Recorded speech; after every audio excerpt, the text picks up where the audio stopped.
നമ്മുടെ ഓരോരുത്തരുടെയും ജീവിതത്തിലെ എങ്ങനെയാണ് ദൈവഹിതം നമ്മിൽ പൂർത്തീകരിക്കപ്പെടുക എന്നുള്ള സംശയം നമുക്ക് ഓരോരുത്തർക്കും ഉണ്ടാകാറുണ്ട്.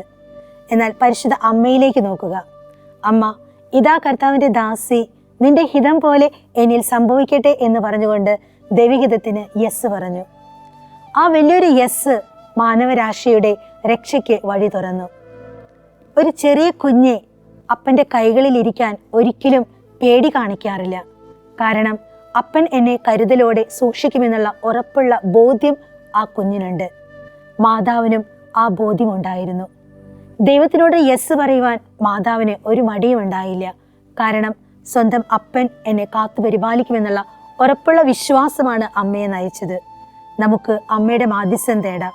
നമ്മുടെ ജീവിതത്തിൽ പതർച്ചകളും തളർച്ചകളും ഉണ്ടാകുമ്പോഴും അമ്മ നമ്മെ കൈവിടില്ല എന്ന ഉറപ്പുള്ള വിശ്വാസം നമ്മുടെ ജീവിതത്തെ നയിക്കട്ടെ. അമ്മയുടെ മാധ്യസ്ഥ സഹായം ഇന്നേ ദിവസം നമുക്ക് തേടാം.